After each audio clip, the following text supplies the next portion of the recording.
What is up, you happy hustlers out there? Kerry Jack here, and I hope that you are slaying the day, baby. I hope you're just really making the most of it. And in this special episode of the Happy Hustle podcast, we have on Garrett Gunderson, who is an entrepreneur, an author, a wealth strategist, and a comedian. And he is talking to us all about how to achieve financial independence and how to finally increase your money IQ. He is the best-selling author of Killing Sacred Cows and What Would Billionaires Do? And Portal to Genius.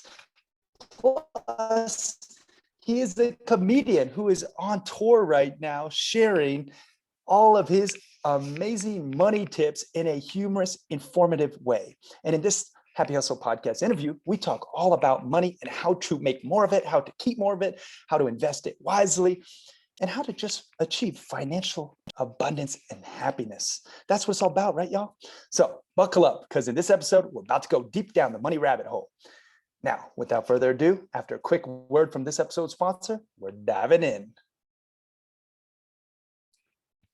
Real quick, guys, I just want to give a huge shout out to this episode's sponsor, Nootopia, who is making some of the best nootropics on the market. These are brain supplements that help you optimize your cognitive performance. I personally am taking the Upbeat right now, one of my favorite formulas from them, because I have podcast interviews today. I knew it was going to be a lot of talking, a lot of verbal articulation, so I wanted to be on point. I use these nootropics to help me increase my focus and cognitive performance. And if you make money using your brain, I highly recommend you go to nootopia.com/happy hustle and get yourself some. And best part is they have a 365-day money back guarantee. So you got nothing to lose and everything to gain. That's nootopia.com/happy hustle to get the hookup. Now back to this episode. All right, Garrett Gunderson, welcome to the Happy Hustle podcast, my brother. I am super stoked to connect. Yeah, me too, man. Me too. We've got a few things in common, you know, and it's not just long hair and a beard. Yeah, that's true. That's true. We do both have that, but definitely much more. I mean, you're an entrepreneur, brother. You're an author, a wealth strategist, a comedian. You got this really cool American Ream comedy tour that's going down. And I'm excited to dive into all those different things. But before we do, what is something interesting about yourself that not too many people know, Garrett? I actually taught English when I was 18 years old in Korea for 3 months, not speaking a word of Korean at all, man. Like, just went out there in between my freshman and sophomore year. And here's the funny thing. I went because my friend said, oh, dude, you could be a model in Korea. Now, why did I think that was realistic? I'm 6'3", I'm a white dude, and I'm going to Korea where like I had no chance of being like a model, but I ended up being a teacher. So I just taught classes, anything from Daewoo executives to kindergartners, man. I was just out there having a crazy adventure in South Korea. Dude, that's awesome. You definitely could be a model though. I mean, first of all, let me just tell you, I lived in Bangkok for 10 months, and what I learned about modeling overseas, because I've been in the game for a hot minute, is, you know, you're different over there, which different books, you know, and when I was over there, like, you know, I'm maybe one of 100, one of 1,000, maybe. When I go to Miami or Chicago or LA or New York and model or act, you're like, you know, there's like 10 guys in the room who look just like you. You know what I mean? So I do think there's value in going abroad and doing your thing and just being the anomaly. So, but that's super cool that you taught English, especially without any knowledge of Korean. Interesting. They liked that because they knew that I wouldn't speak Korean. They were forced to speak English in the class, you know? So, yeah, that checks out. So, man, let's dive in first and foremost. And I want to, you know, preface this interview with, like, our whole goal as happy hustlers is financial abundance, right? Like creative freedom, time freedom, and financial freedom. And I know you have a very interesting take on money and abundance and just becoming financially literate. Give us just a little backstory on how'd you get into this whole finance game, and, you know, like what where it all started and how it got to where it's at now. Well, I started my first business that wasn't like babysitting or mowing lawns when I was 15, and it was detailing cars. So I, wash, clean, wax cars. And then I won $500 for being the third place rural young entrepreneur. Well, the next year I won first place for rural, which came with $1,000, and then first place for the state, which came with $5,000. And so to me, in this small coal mining town, I'm like, this is a ton of money. I should invest it so I could make it to the thriving metropolis of Salt Lake City. Like in my mind, that was a huge city, and I was on my way to get there. So I tried to invest the money, but you have to have a custodian sign off when you're under 18. So when I was finally in college, I just started interviewing people that I thought were good with money, or that they knew people that were good with money and looked to invest. And my first investment was a small one, $70 a month, but it was not a good one. They were misquoting what things could actually do long term, and I was pretty naive, but that led me down a path of just asking questions and learning. And at 19, I got offered an internship. Sounds super cool, but it meant I was peddling life insurance and mutual funds to family and friends, essentially. And then I really got educated in 2000 when the stock market started to go down. Got everybody out of the market by May of 2000, and I just started flying and traveling once a month to go interview people, leverage my young age that people would be willing to pay it forward and talk to me, and started to learn how money really worked. And that was kind of the beginning. I love that, man. And, fast forward now, I mean, you have books about finance, you have courses, you do workshops, you have a whole comedy tour, which I think is such a unique and innovative way to share the messaging of money.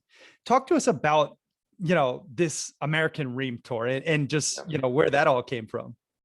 Look, man, I had this dream one night, and in this dream, it was like a Broadway play, and I was directing, but I was also like, maybe I was on the stage. And so I woke up and this thought was in my head that some people want to be educated, but everyone wants to be entertained.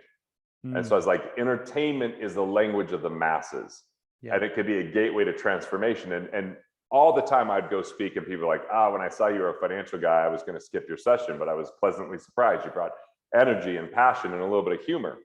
And so when COVID hit, well, rewind a little bit. So I started in August of 2017 doing comedy because I was at a baseball game with my wife, and I made her laugh enough, and she goes, "Where'd you hear these jokes?" I'm like, "From my own brain." So I was super proud of myself.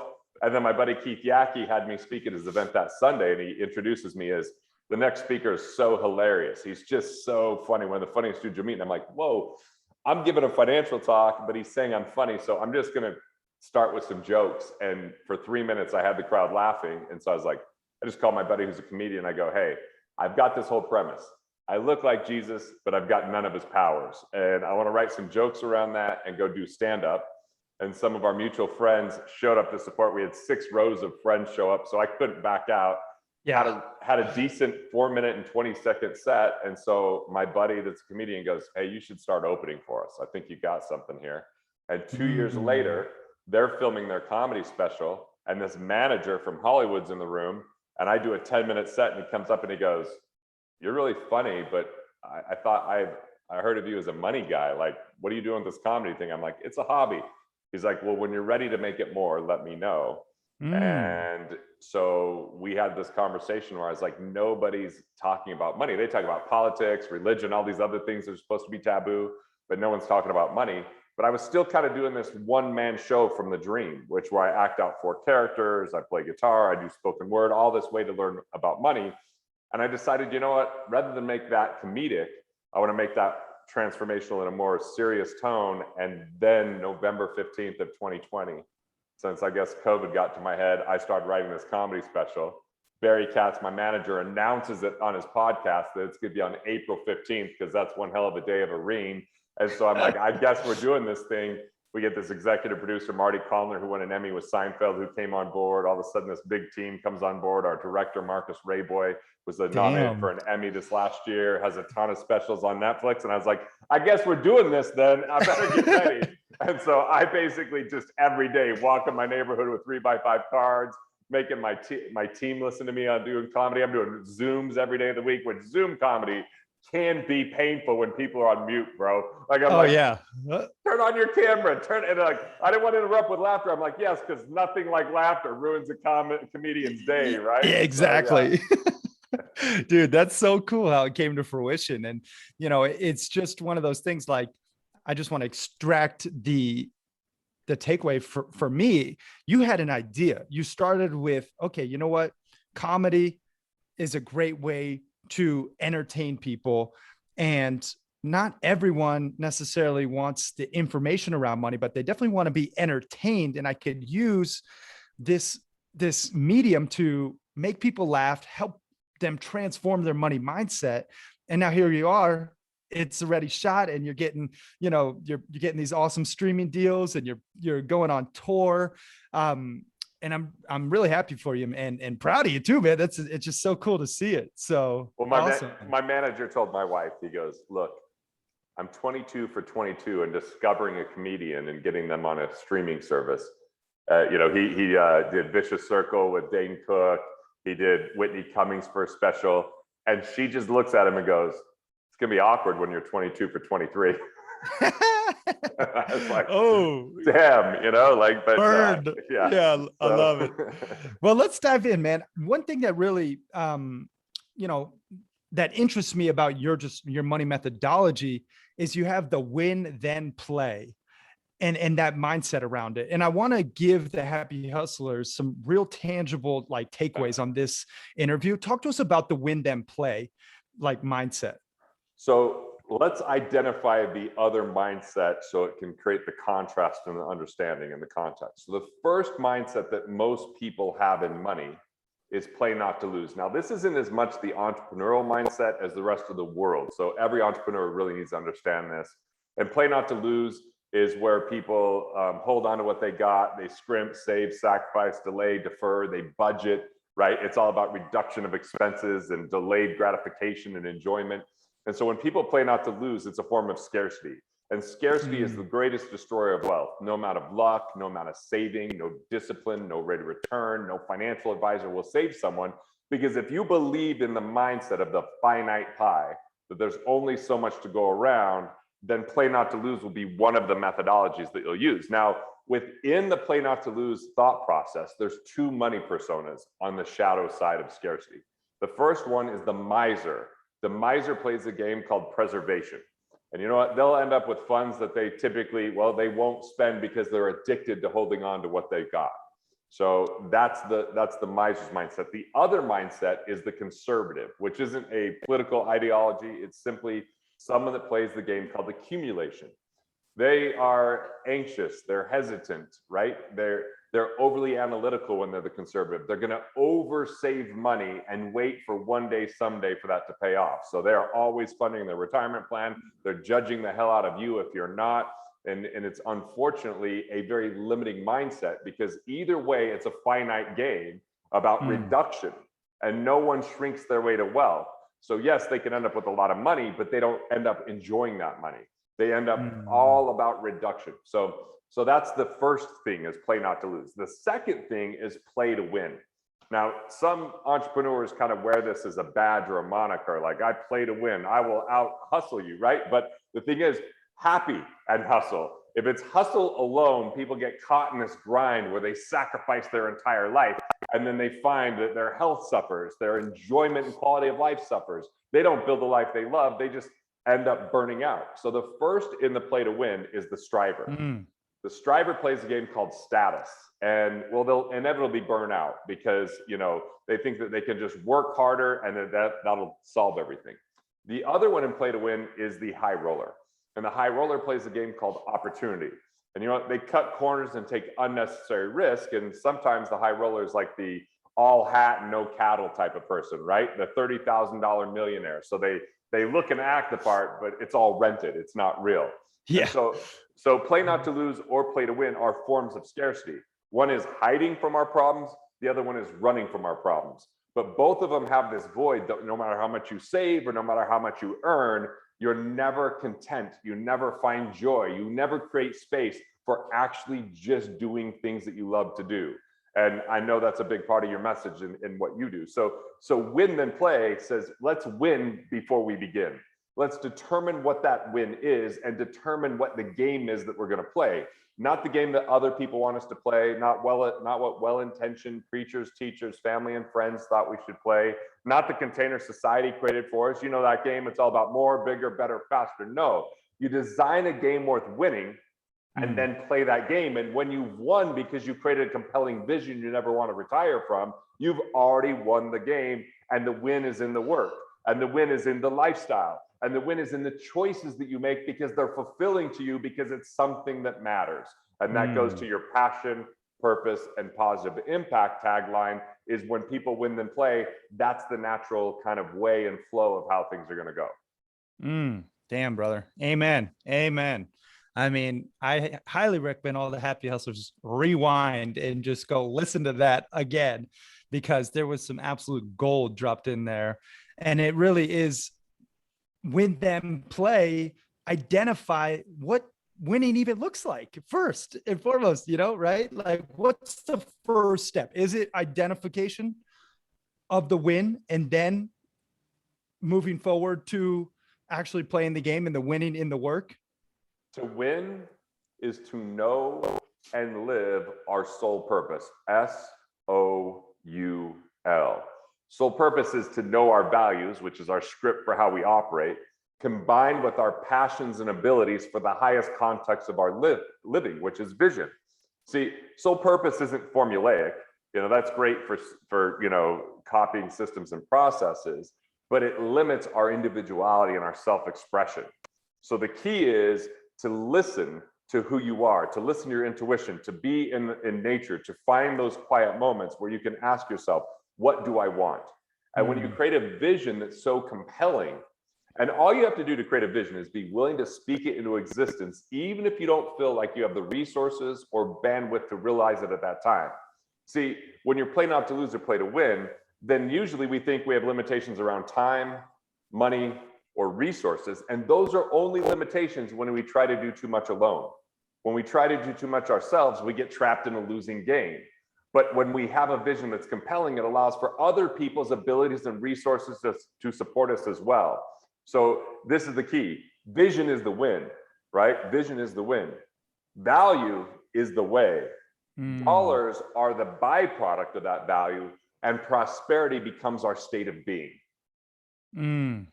Man, love that. I mean, it's so true. Just making your mindset understand that the value that you provide to a customer is truly what matters most, and the money that comes from it is the byproduct. That was such a mindset paradigm shifter for me. Just as an entrepreneur, you know, I did it for the wrong reasons early on, like many others, like profit and success. I did too. Yeah. Yeah. And who defines success? Who defines it? Yeah, no, it's so true. Like what I created for myself with the profit and success was not my definition of success. It was society's. And I think that's what happens all too often. And, you know, that's what really sent me on this journey of being happy every day within the hustle. And I know the happy hustlers out there equally so. And it's just so important to remember, you know, you have to get clear. Like we're talking archery. I know you're, you know, a bow hunter, as am I. And you're never going to hit the target if you don't know what the hell the target is, you know? So right. Like, but a lot of people go out there hunting every day, hustling every day, but they don't know what the hell they're hustling for, you know?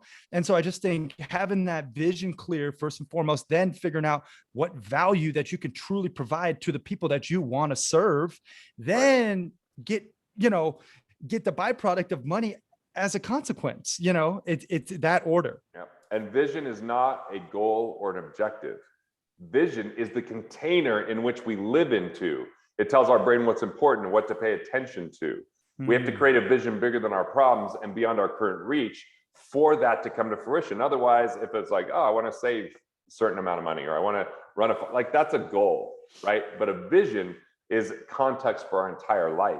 And for my vision is to plant a seed of hope, connection, and expression in the hearts of 1 billion people on the planet through entertainment. And so that they're inspired with that seed and say, what do they want to do? How do they want to live? And I know one of the things that blocks us from that is our confusion around money. And when Yes. money isn't put in its proper place, see, I think money, as you said so well, is a byproduct of value. Those are your exact words. We could even say money follows value or money chases value. So money is a man-made efficient tool of exchange, right? That's what it is. It's just a man-made tool. It's an efficient way to exchange, so we don't have to use a barter system.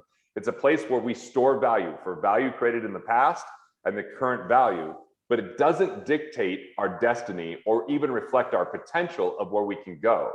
Far too many people use it as an excuse or a limitation. Money and time are two of the biggest excuses people have. But again, those are only excuses when you're either not clear enough about a compelling vision, you're not living a life based upon your sole purpose, or simply you're trying to avoid or trade something that you don't like. That's when we get in the trap, because when people tell me, oh, I just want to be out of debt. Well, that's a technique, or that's a strategy that you could use to remove that. But then what? Like, if money is not a primary reason or concern for why you do or don't do something, you're free, you win. But what we want people to consider here is, if money weren't an issue, you had an unlimited checking account, what would you choose to do with your day? And if someone says nothing, it's because they've been exhausted doing the wrong things.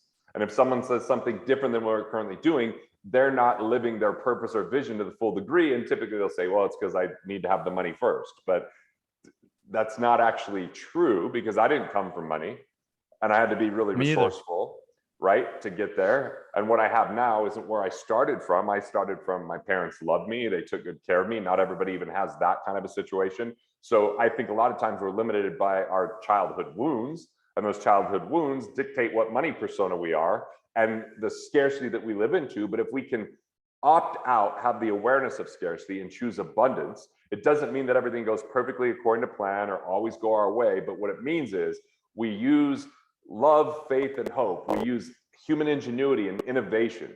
We use value creation and vision instead of fear, doubt, and worry that scarcity brings us to. And when people spend most of their time in complaining rather than creating, they get stuck and vision becomes elusive. I mean, amen again to that, brother.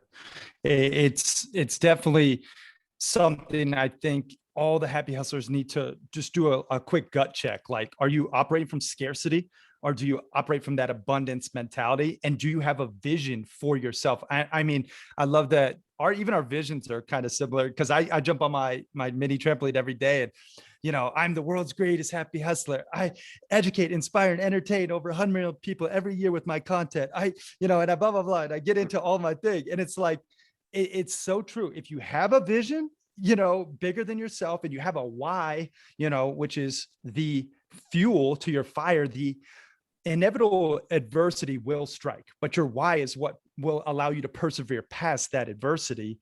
And I think the vision of someone like you having huge goals, 1 billion people, like that is a driver to just create, to show up as the best version of yourself.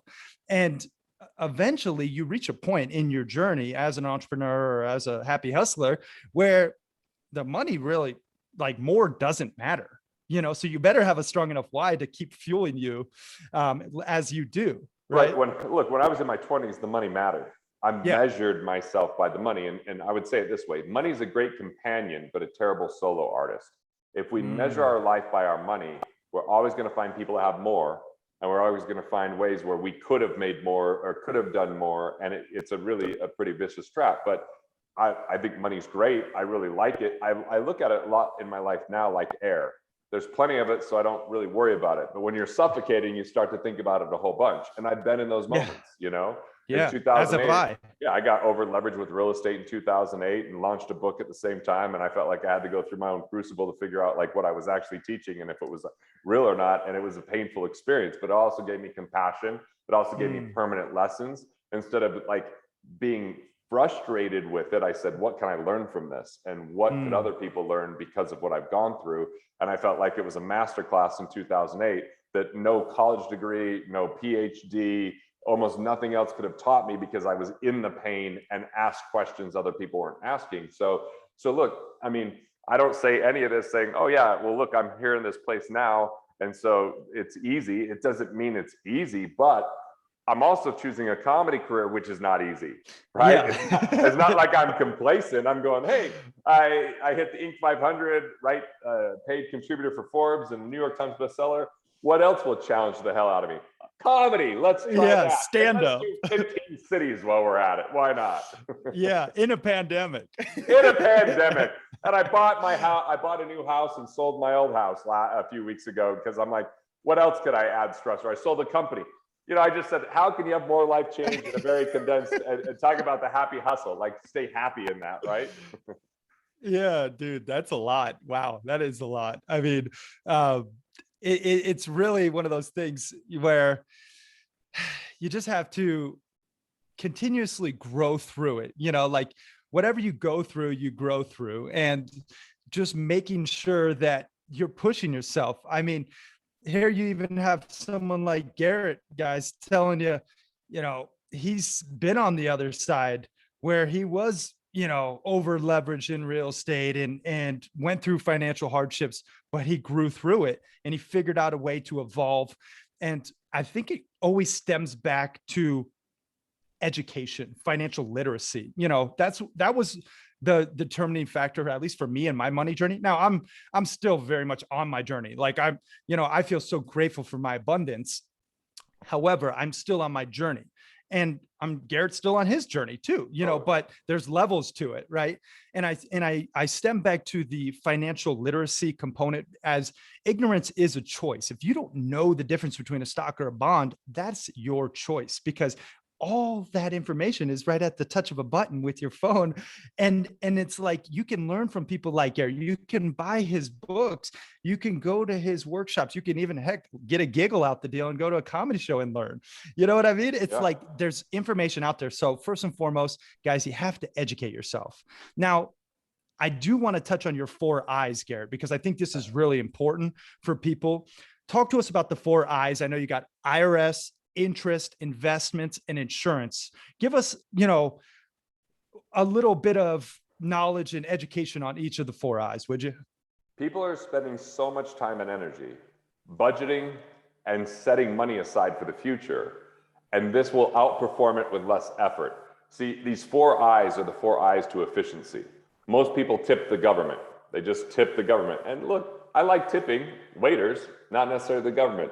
Like when you tip the government, that's like tipping someone who, you know, ate 37.5% of your meal and peed in your soup, you know, like it's so more, true. I like to tip to say, thank you, job well done. Not something right now I'm associating with the government. So the second I is interest, and we're in a really low interest rate environment. So if you haven't restructured your loans or renegotiated your interest rates, you're probably overpaying on your interest. And there's all sorts of strategy by having the right credit score, the right collateral, the right cash flow reporting, or even the right connections that can help you pay a lot less in interest and keep more of what you make that way. Then the next I is investments. There's a lot of hidden fees, there's a lot of commissions, there's a lot of non-performing fees that aren't adding to what's going on. And look, the difference between getting 9.2% over 30 years on 100 grand and 10% is $340,000. That's a big difference for less than 1%. What if those were legal fees, admin fees, 12B1 fees, which are marketing fees that are coming out of your accounts, or if you just haven't properly protected the downside? Or the last I is insurance. A lot of people just haven't designed their insurance properly because nobody wakes up in the morning and goes, I should review my insurances. That would be a good thing to do today. But I believe insure the catastrophic, not the inconsequential. The inconsequential are things you could write a check for and you can go to sleep tonight not worried about it. And a lot of people have really low deductibles on their car insurance, on their homeowner's insurance, or their disability insurance kicks in really quickly. And if you can change those elimination periods or those deductibles, you could get more coverage for the catastrophic and less for these things that you could handle out of pocket. And so you can transfer more risk without having to transfer more money from your pocket. So those 4 I's are ways that you could plug financial leaks, and then you can automatically save that money instead of having to go to institutions. And you can get more performance out of that, meaning you have to take less risk with other investments, or you can invest it back into yourself, or you can have a peace of mind fund or some staying power by having that money set aside. And so those are just a few basic concepts instead of the 4 I's. But just realize, here's the deal. Here's the deal. You got to make sure that taxes are handled first, because if you're overpaying that, that's money that can come right back into your life. And there's ways to legally and ethically save on that, especially entrepreneurs.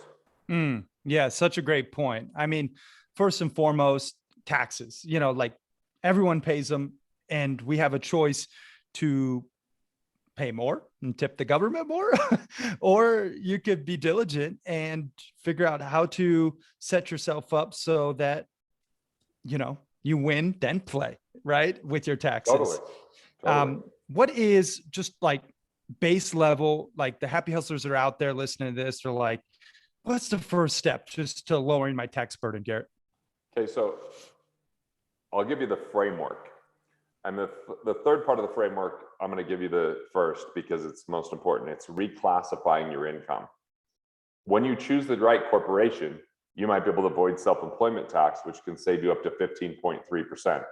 So if you're the only owner of your business, an S Corp might be the best thing to do that. If you're in a partnership, it might be an LLC, but it shields your taxes and your liability. The second thing is, I want you to see if you could make your active income more passive for tax purposes. 1099 income gets less taxation than W-2, which is some of the things I'm talking about here earlier. The second thing is, can you turn ordinary income into capital gains? Your equity in your business is a capital gain. As of right now, capital gains are about half of what ordinary income is, although they're talking about changing that, but at least that could be a good thing. Like if you do business internationally, you can set up an international sales corp and everything comes into that capital gains instead of ordinary income. Or if you have a big business with a lot of risk, you can actually set up your own insurance company that money can go in pre-tax. And if it doesn't need to be used for insurance claims, you can pull it back out capital gains. The third thing is tax-free. There's some people that can set up what's called a 1202, which is a C corporation. And if they sell that business after 5 years, they have up to $10 million tax-free. So that would be an example of tax-free. Or you can do a charitable trust where you could donate your highly appreciated capital gain asset, like a stock, a piece of real estate, or a business, get a tax deduction, not pay tax on the sale, and still get cash flow from that asset for the rest of your life. And then the charity keeps what's left over.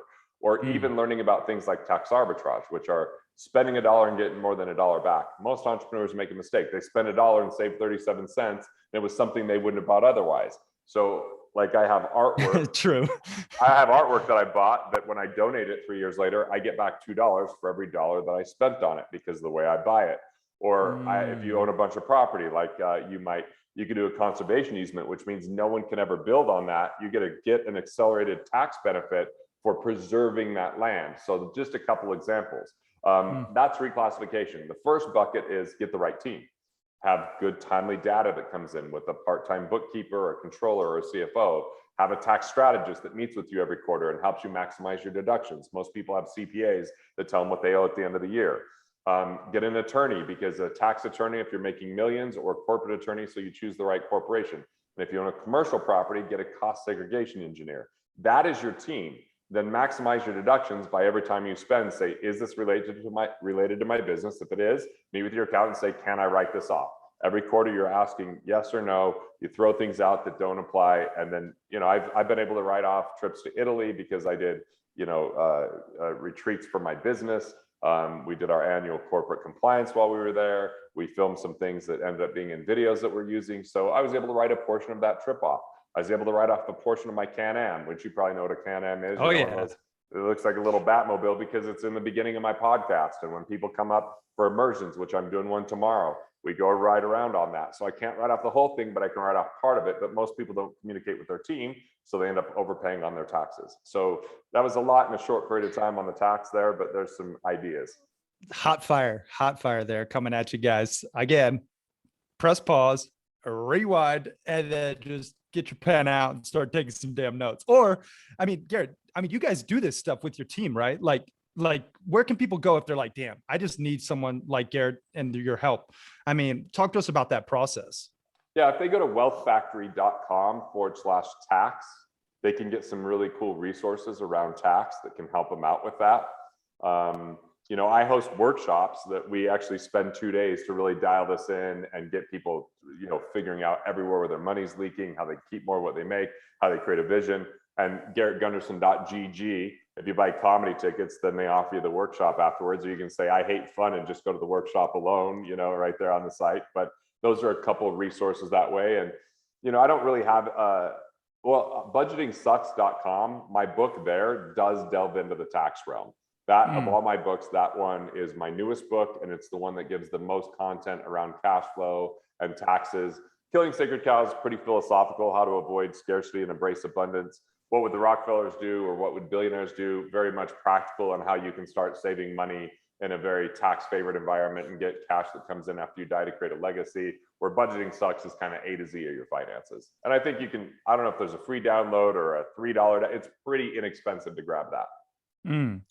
Now, the place to get all that, guys, if you just want to really like start researching Garrett and getting like all those different links, garrettgunderson.gg, that'll take them to basically every one of them. So and I would highly they can even recommend. figure out their money persona there. There's a quiz there that tells you the positive side of your money personality and where your downside is in it. That's a free quiz, man. I've been working on that forever. It just came out. So really excited about it. Oh, super cool. Yeah, definitely recommend taking that quiz, guys. And, I would say, if you're not taking this stuff serious, you're wasting money. You're wasting time. You're making a mistake, a grave one at that. And it's something that now I'm more and more becoming aware of in my own business, in my own life as well. Cause listen, I'm not a money guy, like I'm a happy hustler, goofball who looks like a caveman. But like, you gotta learn from people like Garrett, who are money guys, who know this stuff inside and out, who really can help you and save you years and years of financial troubles and pain and overpaying. Garrett, I'm curious, like right now, given this current landscape with our new political shift in power and the pandemic and the new strains and interest rates at a all-time low, and it seems the real estate market is just at an all-time high. And it's like, what do you make of our current market, and what's your prediction for the next 6 to 18 months? Well, short-term predictions can be pretty inaccurate. So I'll preface it with that. Longer term is a little bit easier, just because there's so many mechanisms when we're lowering interest rates that artificially, moves prices up, because people aren't buying houses for the most part based upon the purchase price. They're buying it based upon their payment. And then they go get a home based upon that payment. And so when interest rates lower, those prices start to increase. Now, we are printing more money. It's not even being printed. It gets added to computer screens. And so we're creating a situation where it's going to be very hard to adjust interest rates.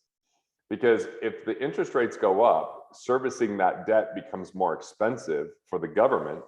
And the only thing that they could do to service that is either, I guess, print more money and water down the soup of our money, or raise taxes.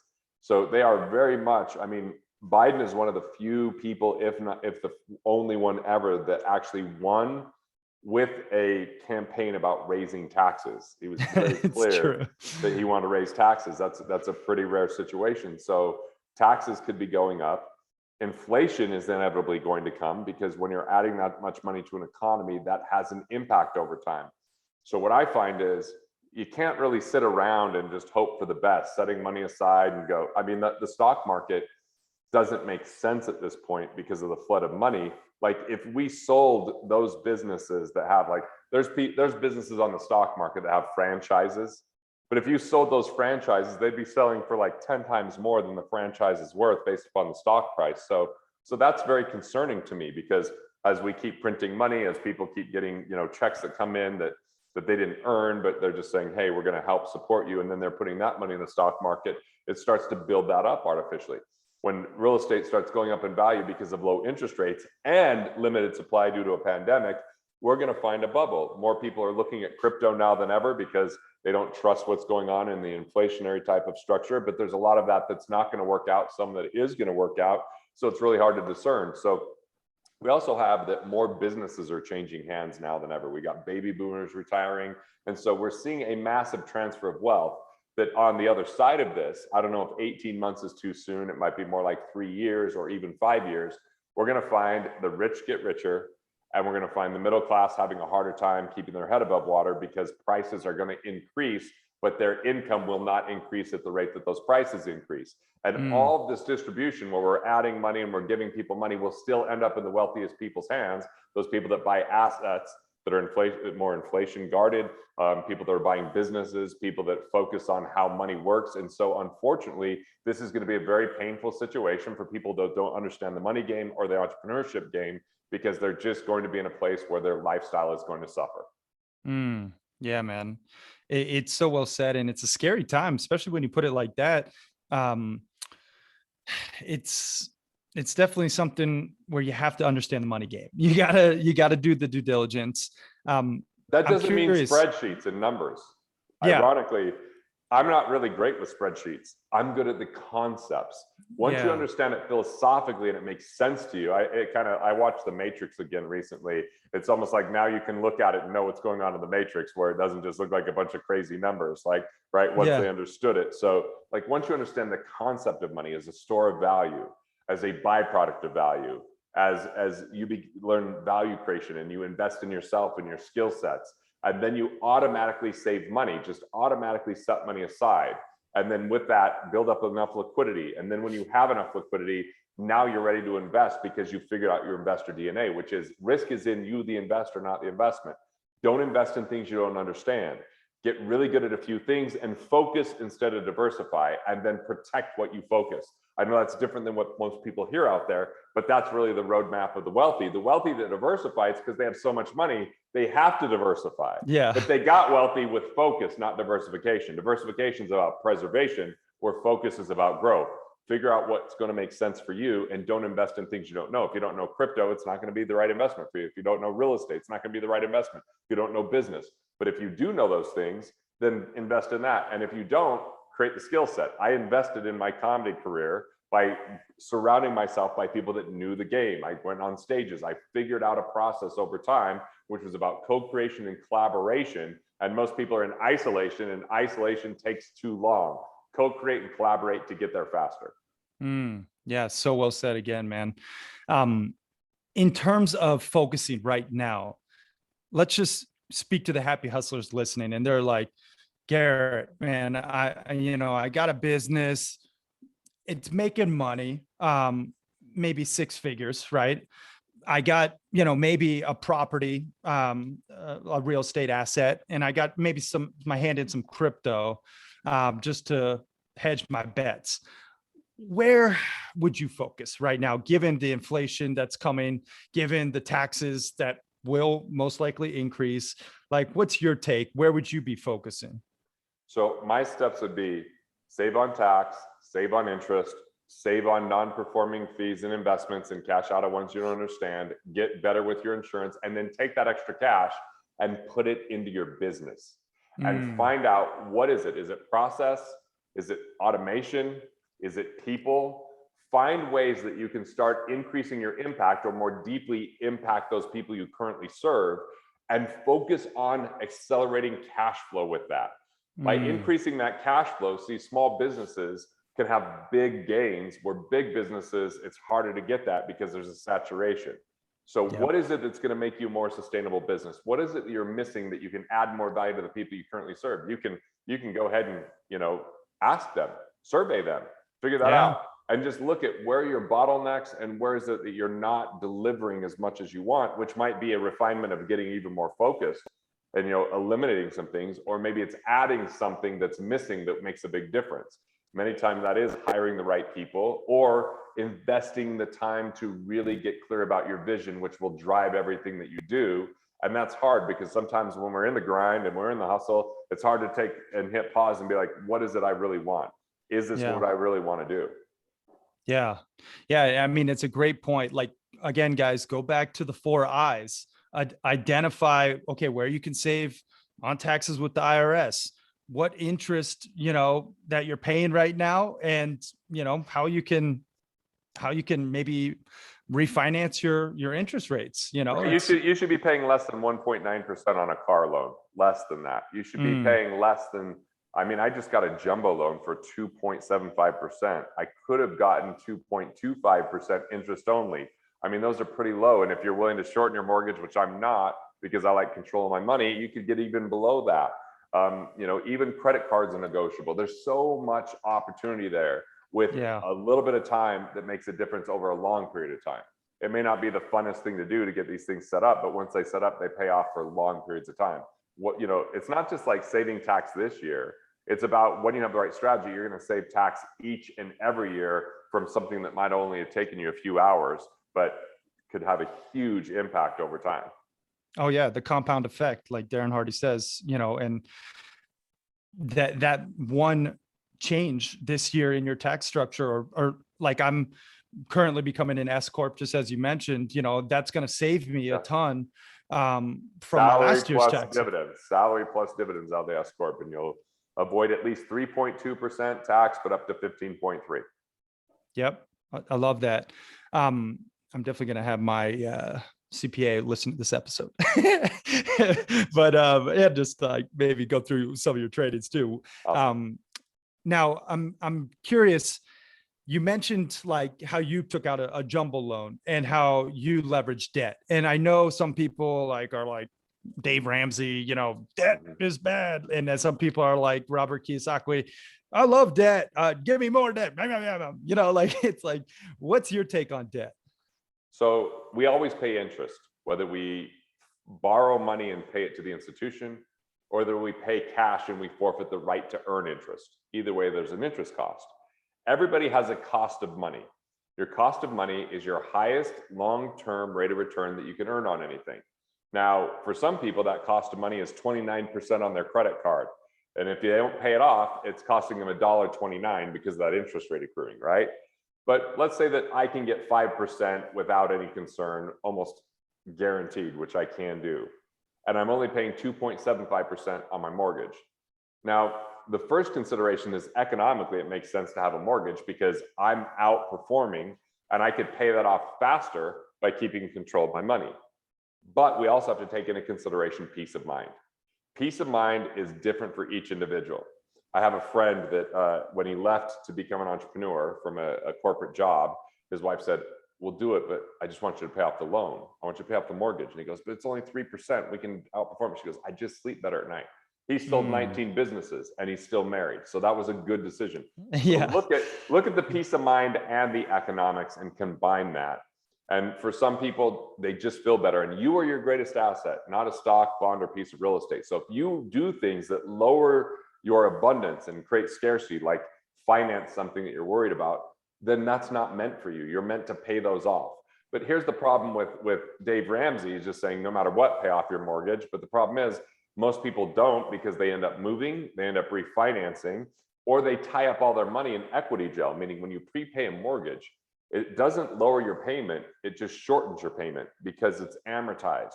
So if you actually get into trouble, you're gonna have less liquidity, less access to cash. And so my problem is I don't love just giving the bank extra money. Kiyosaki, I mean, he'll tell you, I've been on his podcast several times, he's like, a lot of people aren't meant to be real estate investors. They don't go to the classes, they don't do the work. So leverage would be really damaging to them. So if you're borrowing and then all of a sudden the market changes and you don't have exit strategies or you don't have knowledge around that, you're going to be in trouble. So you really have to understand who you are and how you operate. I think that far too often people get over leveraged when they get excited about real estate. Sure, it's cheap money. Sure, you can acquire properties, but you have to keep your eye on the cash flow. And if you're not focused on enough cash flow or don't have enough cash in the bank to give you staying power, over leveraging could topple the whole thing over. So it really comes down to personal preference. And I look at the economics and the person and combine the two. I think more of the so-called gurus should do that and not just have a hard, fast line of everyone should have a mortgage. No one should have a mortgage. Pay it off no matter what. Never pay it off no matter what. I mean, that's confusing because it's more preference than it is economics and understanding of the individual. Yeah, no, it's a great point. You have to know your money persona. That's why you created the quiz. I mean, that's why the Happy Hustlers really should take you up on it and go to GarrettGunderson.gg and take the damn thing and figure it out. So you don't get yourself in a situation where you're over leveraged, where you're not sleeping at night, where you don't have the peace of mind. I think it's a really great distinction. There's not a one size fits all mentality to wealth building. It's really based on your personality, and there can be multiple different routes. However, there are some tried and true principles. Yeah, I talked to my wife. I was like, how do you feel about us paying off our mortgage, you know, if we were to do it? Because this house that we just moved into a few weeks ago is a pretty sizable. Looks nice. House. It's a nice house. I got an echo because I don't have rugs in this office yet, so I'm trying to, you know, keep the headpiece in. But so because we paid cash for our cabin, and it's it's almost like a lodge. It's super nice on a river and all this. So, but I was like, you know what? I didn't want to go through the pain of financing at that time. It was a second home, so you didn't get as good of interest rates. And we were in competition with other people that were looking to buy the cabin. And the fact that we had cash, we were able to close in 9 days, and we were able to get the cabin. And we actually even got a little bit off the price point because this person had got it under contract and the other financing didn't go through. So they were kind of like gun shy and said, oh, it's cash, let's do it, right? Yeah. So where this home, ironically, we actually financed it, and we had a cash offer against us, but it was an investor, and they wanted a family to live in the neighborhood. So it's not a hard, fast rule, but I do know that I wouldn't buy a home at this stage of my life that I couldn't pay off. If I bought a home that I couldn't pay off and things went crazy in the economy, I just don't want to put myself in a place where I am overextended like I was in 2008. And I don't look at that as scarcity. I just look at it as risk management. Yes. You know, I just look at it as like peace of mind. I want to be as productive as possible. I want to get up every day and enjoy life the most possible. And if I was strained and paying for something, that would be problematic to me being creative and abundant and being productive. So true. Such a great point. So with that being said, what would you, if you're maybe talking to the happy hustlers out there and you're saying, man, I want to get in the real estate market, but I just, this might be my first property or one of my early properties. It's not like I'm not necessarily a savvy investor. I mean, is now a bad time to enter the real estate market, or would you say go for it? Or there's always danger in any market. But good investors can make money in any market. I knew this real estate investor that got overextended, but then he did this round robin process where he put up a house that would be worth 500 grand. He put it in the newspaper for $130,000 of best offer. And they had to place a bid when they came to the open house. And then he did a round robin auction and then said, do you want to pay more? And then even if they paid less than the house that he owed on it, he was the bank at that point. He was financing it. So the cash flow covered what he needed. So if you're creative like that, it's fine. But I'm going to tell you, if you can get in real estate, pick your lane. Look at one thing, find a mentor, and don't deviate from that lane. If it's going to be fix and flips, residential real estate, commercial real estate, if it's going to be, distressed properties, real estate owned REOs and that kind of stuff, pick a lane, learn as much as you can about it so that you learn how to mitigate and manage your risk instead of just getting involved in it when the market is appreciating substantially. And it's also competitive. There's new software for people to analyze fix and flips. There's full-time investors that this is all they do. And if you're going to have a part-time effort, you're going against someone that's treating it like a business and you're treating it like a hobby. So you got to know what your exit strategies are, what your cash flow is, what your downside is. And in any market, there's always distressed sellers. And if you can liquidate things for them quickly, you can have something that could be profitable from day one. Look at ways that you can win up front, be profitable from day one, cash flow from day one. It takes more time. It takes more due diligence. It takes more focus. But if you're going to treat this any other way, you're going to put yourself in danger. Wise words, my brother. Wise words. I mean, it really is one of those things where you have to realize there's people out there who are playing full out, full time in the real estate game. And if you're giving it a half-ass effort, you're going to get your butt kicked. And if you're not taking it serious and doing the due diligence on a deal up front, you might get burned. So it's really important, again, stay in your lane, pick something and go for it all in. So I invest a little bit in real estate, but I don't invest in all the other stuff we talked about. I'm not buying apartment complexes. I tried that before, and commercial. I've done a lot in real estate over the years. What I decided is I like real estate that I can enjoy. So when I bought my cabin, that cabin has gone up about 70% in appreciation since 2018. Because it was on a river, there's not much riverfront. I did a little bit of work to it, but it was in amazing condition. We've used it like crazy. I'm actually meeting with a full day immersion tomorrow with a client who's paying me for a day of coaching up there. So we have we have a podcast studio there. Love it. So it actually has value. It's not the most cash flow value because my wife's like, we're never renting it out to anyone. But then I also went out to the neighborhood and said, is anyone interested in selling? Because there's nothing for sale. And one person said, well, I'm retiring in 3 years. I said, well, would you be willing to sell to me now? And then I'll just rent it back to you for 3 years. He said, sure. So now I have a fish pond. I have 3¼ acres. And when he moves out, we're going to turn it into a music studio where we're going to actually produce entertainment, which is part of the company. And I know it's going to go up in value because I know the neighborhood, because a Costco's going in 15 minutes away. It's far enough away that it doesn't disrupt us, but it's close enough that it's valuable. A ski resort's going in that's 15 minutes away. It's far enough that it's not going to disrupt us because there's limited amount that can be built. So I just see that going up in value because I'm intimately familiar with it and knowledgeable around it. Even the house I'm in right now, it's not going to cash flow. It's a lifestyle home, but you know what? It has one of the best views you're ever going to see in Utah. It's a spectacular view. So I know that views never get old for me. Right? No, me either. So I'm like, that's why, even though we paid a lot for it, even though it was an appreciating market, I think it's going to hold its value and be more stable. The last home that we were in, it was a home that went up $7 per square foot during the Great Recession because it was in a desirable neighborhood. We sold that home in 7 days. We got full asking because we asked exactly what we wanted for it because of the neighborhood. So if it's really about your knowledge, and there's only a few things I'm really knowledgeable in real estate, and there's a lot that I know a little bit about because I've been in the game, but I don't stay in that game. So stick to your lane, know your investor DNA, find out what's right for you, and stay away from all the other temptations. Because here's the deal. Every entrepreneur needs to have this as a mantra to somewhere in their mind. You got to discern the difference between an opportunity and a distraction, because every distraction is gift wrapped and looks like an opportunity, but it often is not.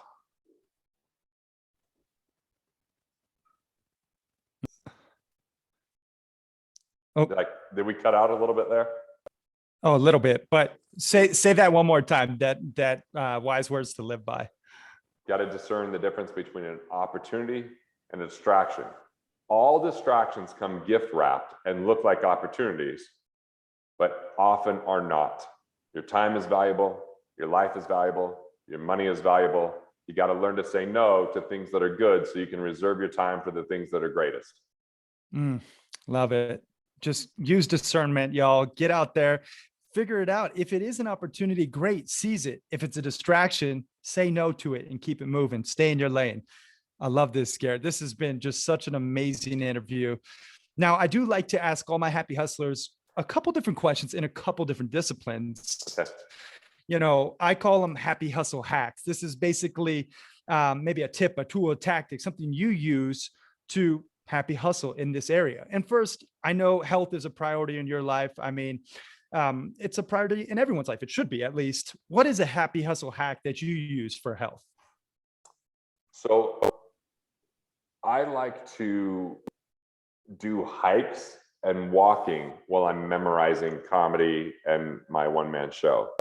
And I also like to use a rower while I'm memorizing those things. So I just flip through them. And I'll find I'm not working as hard, but it's amazing how 2,500 meters or 5,000 meters on the road can seem monotonous, but when I'm memorizing, it just flies by. So, and then I've been doing less Metcon CrossFit style stuff and doing a lot more stretching and foundation training, if you're familiar with foundation training. And so I've really enjoyed that, where in the past I didn't look at walking as like a valuable exercise. I'm now doing a lot more walking, spending time with my wife, making a nice latte where we go for a little bit of walk. We do a lot of that up at the cabin. And then when I'm short on time, I just use the X3 bands just so I get a little bit of a pump. And it's just kind of a one and done type of thing. And I have a gym in my house. I have a gym at my cabin. And my workout this morning, I didn't want to spend a lot of time working out, so I just did a 25-minute swim in the lap pool. Swimming's supposed to be really good for you. It's a little bit boring for me. So, but I just look at consistency, just staying consistent with doing stuff instead of having like these monumental workouts that are like the hero workout where I'm dead at the end. It's like, no, it's okay. And I just, so, and sleep is definitely makes all the workouts that much better.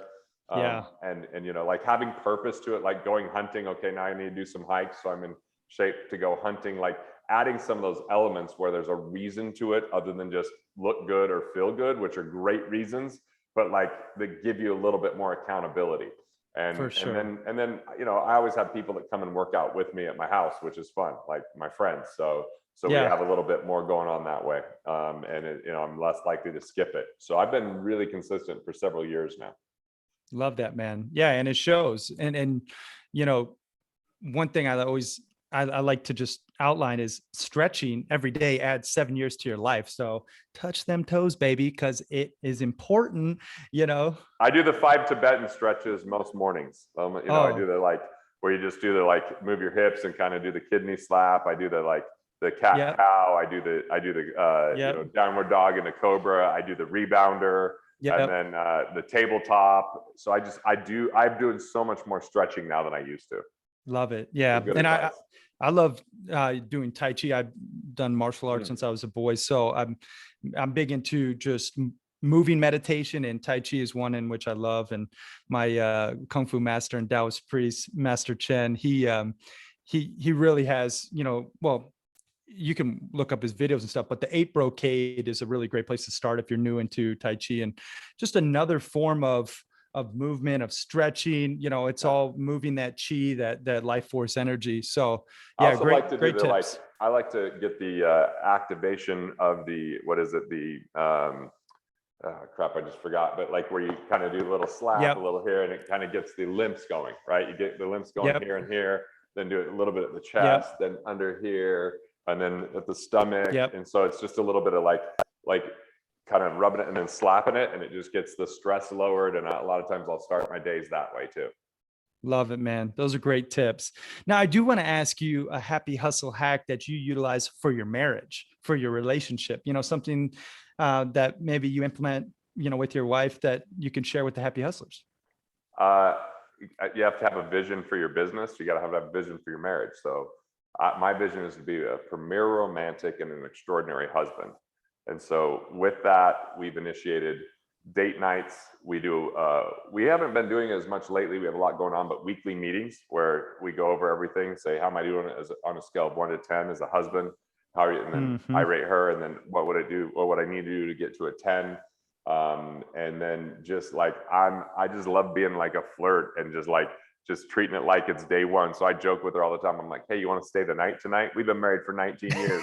And she's like, well, my stuff is here. And so, that's hilarious. That's been really nice. And we spend time cuddling and talking at night. Little pillow talk is super nice. And just, I don't know, I have like 1,000 hacks for marriage because of me being a hack in my marriage from years 7 to 9, being super caught up in my business, and success was about stuff. And so I really decided in 2012 to invest in my relationship more than anything. And it just has paid dividends for the last decade in such a big way. But once I had that vision, that weekly meeting, we make sure to take trips abroad, always have something on the calendar to look forward to. So we talk about it and like, oh yeah, that trip's coming up. We love to do concerts together. We've done a lot less due to COVID, but we did book some more tickets coming up. So we'll see what happens. Awesome, man. Yeah. Invest in your relationship just as much as you invest in your business. I mean, I just dropped 5 G's on the Gottman's couples retreat workshop this past weekend or 2 weekends ago. And we did this virtual training with them and like for 2 days. And, it was so interesting. They said, just you mentioned cuddling, they said 93% of couples who say they have a great sex life say they cuddle. So if you want a great sex life, basically you have a 7% chance of having one if you don't cuddle. So do the math on that one, guys. Start cuddling. But yeah, man, the great tips there. I also do a weekly meeting and date nights, and it's just important. Also, what you measure, you can manage. So we have a bear talk, and we measure yourself, like, what should I start doing? What should I stop doing? What should I keep doing? And it's like, you got to put numbers around it. We have a whole love calendar to quantify each day. 1 to 10. And then we just kind of whiteboarded on our calendar, like, okay, I was an 8 today, you were a 6. We averaged out a 7. We put a heart around it. That way, at the end of the month, we look and say, hey, you know what? We had about 85% love days, 15% X days, if it's a 5 or below, it's an X. But that allows you to quantify it. And as human beings, we have this negativity bias, and sometimes we can get caught up in, oh, my relationship or the drama or the fight. So it's important to quantify, truly where you at. So you have a measurement and a barometer. Nice. Anyway, that's my spiel. Let's talk about spirituality. And then I'm going to ask you some rapid fire rounds and we'll wrap this bad boy up. So give me a happy hustle hack for spirituality. I mean, to me, it's really about intuition and listening to that intuition. So I like to meditate and then actually listen to talks from these spiritual mentors that I have, and doing those two things. And then my wife and I are really on the same page from a spiritual standpoint. And so once I started listening to intuition, I felt like I was given some profound guidance and really was transformative. And I just make sure to never think I'm enlightened, because then I get hit with a lesson that I'm far from it. And I learned some of my old patterns. And so, but to me, the most spiritual thing is to choose love in the face of everything. Like, I don't have the answer to everything, but I know the question is love. So I try to ask myself, how can I show up as love right now? And I feel like that is the most spiritually connected thing I could do. Amazing, man. Yeah. Meditation, learning from, people who have more wokeness, or who that's not even proper English, but it's important to learn from spiritual masters and people who are truly enlightened or have done the deep work to shortcut your learning curve.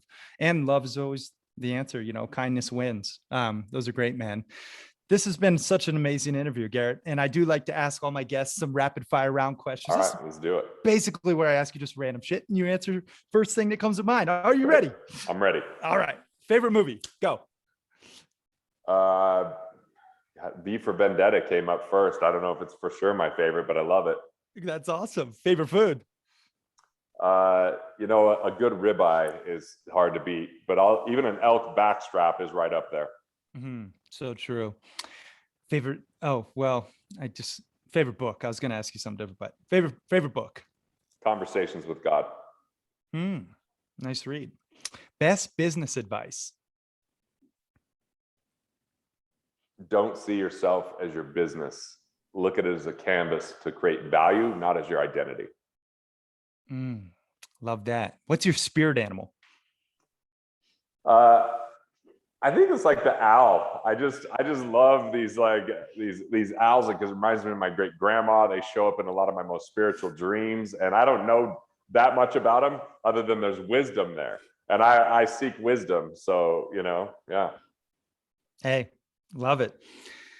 If you could have one billboard with the last piece of content that you'd ever create and for the world to see, what would that billboard read? Love yourself. And 3 things you're most grateful for right now in this moment. I'm really grateful that I get to do comedy as part of the way to educate people. I'm really grateful for people like you that are showing up and supporting and spreading the words, because without that support, it would be me in an empty room, which is just not as fun with comedy. Yeah. And I'm really grateful for my family, to think of to find a house that we all love, to have kids that love us and are very open with us, to have my youngest son open for me when I did my comedy special and do comedy at 13 years old, and to be 19 years and still feel like my marriage is super fresh and I'm excited about it on a regular basis. That's it. It feels extraordinary. And it took work, no doubt, but it has been richly rewarding. Love that, man. Wow. Powerful stuff. And that's for me, that's what happy hustling's all about, being able to do something you actually love. I know it's cliche, and then doing it with people that you actually care about and right, making an impact in the process, Garrett, man, I just want to take a moment to acknowledge you. And I so appreciate you sharing your love, your light, your wisdom. I learned a ton in this interview, and I know the happy hustlers will equally learn a ton. And if I would have only known you when I was 18, I might have been able to model in Korea, dude. Didn't know what I was doing. I needed your advice. I needed you to tell me what's going on. hey man, it's never too late. I'll hook you up with some agents. But, you know, we'll have you out to one of the workshops, and, you know, we'll have some good times together, and hopefully people will come check out the comedy tour. Yeah. I will say, if people are still listening, I'm just going to tell them FF20, that's friends and family 20. You get the actual cost of the comedy ticket, which is what we pay the clubs, $20. When you go to GarrettGunderson.gg, you check out FF20. It's just our hard cost. I mean, Wow. I just want to share the gift of like laughter with people and help them learn, you know? That's awesome, man. I appreciate that gracious offer. And Garrett Gunderson.gg FF20. Take him up on this. Hit him up on one of those awesome, you know, city stops that he's going to be frequenting in the next couple months. And definitely when the American Ream comes out, you know, make sure you stream it. And you know, rate and review it as well, if that's a thing on the streaming services. I know on Amazon I you think can give it like a thumbs up, and you could Yeah. tell other people about it, so it hits the algorithm and stays in people's, you know, screens Yep. and that kind of thing. I feel like we're due for comedy. It feels like less is coming out on the streaming services. So That's true. yeah. That's actually something I realized recently. It's all older, you know, stuff. But very cool, man. You got a lot of irons in the fire, and I'd love to have you out for a Montana mastermind as well soon. That would be fun, man. We'd have get a you good out in time. the wilderness. So Yeah. thank you again, brother. Any final closing words before I ask you the last question? I just want to say thanks. Really, you know, really enjoyed it, and diving a little bit deeper, and you know, you're super well prepared and bring a great energy to the world, and I certainly appreciate that. Thank you, brother. Appreciate you too. Now, final question. Yeah. What does happy hustling mean to you? It means that the win is in the work, because it's the work that you want to do, and you'll gladly hustle because you're not giving up who you are, you're expressing who you are. Mic drop, everyone. This has been amazing. Garrett Gunderson, everyone. Appreciate you, brother. We're out. Peace and love.